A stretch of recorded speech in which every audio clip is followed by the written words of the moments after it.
ಅಣ್ಣ, ನಿನ್ನ ಪ್ರತಾಪಕ್ಕೆ ಎದುರಿಲ್ಲ, ನಿನ್ನ ಸಾಹಸಕ್ಕೆ ಎಳೆ ಇಲ್ಲ, ನಿನ್ನ ವೈಭವಕ್ಕೆ ಸರಿ ಸಾಟಿ ಇಲ್ಲ. ಇಷ್ಟಿದ್ದರೂ ನನಗೆ ತೃಪ್ತಿ ಇಲ್ಲ. ಏಕೆ ಏಕೆ ಹಿರಣ್ಯಾಕ್ಷ?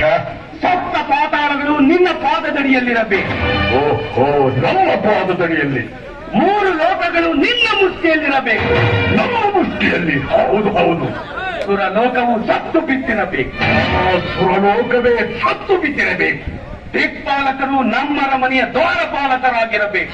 ನಮ್ಮರ ಮನೆಯ ದ್ವಾರಪಾಲಕರು? ಹೌದು ಹೌದು.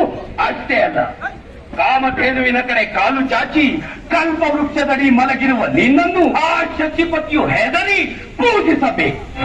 ಪೂಜಿಸಬೇಕು? ಹೆದರಿ ಪೂಜಿಸಬೇಕು? ಅಣ್ಣ, ಅಪ್ಪಣೆ ಕೊಡು. ನನ್ನ ಪ್ರಾಣವನ್ನಾದ್ರೂ ಬಲಿ ಕೊಟ್ಟು ಈ ಕಾರ್ಯವನ್ನು ಸಾಧಿಸುತ್ತೇನೆ. ಬೇಡ ಸಹೋದರ, ಬೇಡ. ನಿನ್ನ ಪ್ರಾಣಕ್ಕಿಂತ ಇದಾಗುವುದು ನನಗೆ ಹೆಚ್ಚಲ್ಲ. ಅವೆಲ್ಲ ಉತ್ತರ ಸಮಾನ. ನೀನೊಬ್ಬನಿದ್ದರೆ ನನಗೆ ಸಾಕು. 3 ಲೋಕಗಳು ಇದ್ದ ಹಾಗೆ. ಅಣ್ಣ, ನನ್ನ ಪರಾಕ್ರಮದಲ್ಲಿ ಶಂಕೆ. ಸೃಷ್ಟಿಯ ಯಾವ ಮಹಾಶಕ್ತಿಯ ಎದುರಾಗಲಿ ಹುಟ್ಟಡಗಿಸುವ ದಿಟ್ಟತನವಿದೆ ನನ್ನಲ್ಲಿ. ನಾನದನ್ನು ಬಲ್ಲೆ ಸಹೋದರ, ಬಲ್ಲೆ. ಉಗ್ರನಾದರೆ ಪ್ರಳಯ ರುದ್ರನನ್ನೇ ನರಗಿಸಿ ಮೃತ್ಯು ದೇವತೆಗೆ ಮೃತ್ಯುವಾಗಿ ಮೃತ್ಯುಂಬಿಸಬಲ್ಲ ಈ ಹಿರಣ್ಯಾಕ್ಷ. ಉಕ್ಕುತ್ತಿರುವ ಉತ್ಸಾಹವನ್ನು ತಡೆಯಬೇಡ. ಕದನೋತ್ಸಾಹದಿಂದ ಕುಣಿತಿರುವ ಕೈಗಳಿಗೆ ನಿರಾಶೆ ಮಾಡಬೇಡ. ಅಪ್ಪಣೆ ಕೊಡಣ್ಣ. ಹೋಗಿ ಬಾ ಸಹೋದರ, ದಿಗ್ವಿಜಯಶಾಲಿಯಾಗಿ ಇದ್ದರು.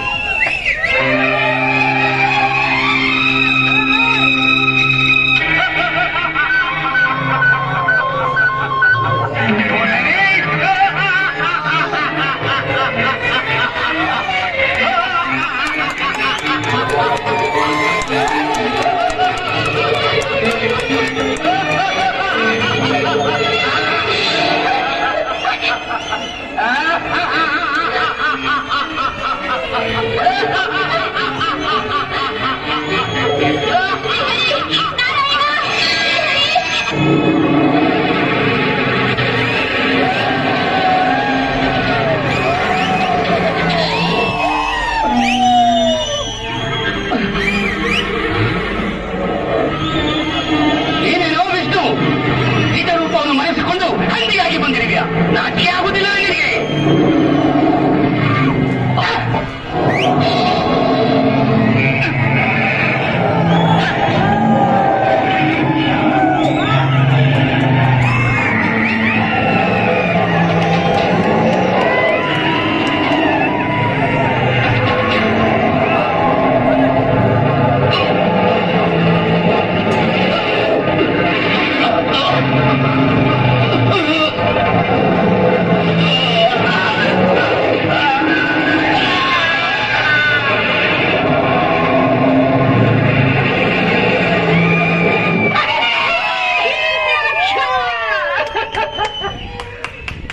ನನ್ನ ತಮ್ಮ ಸಾಮಾನ್ಯನಲ್ಲ.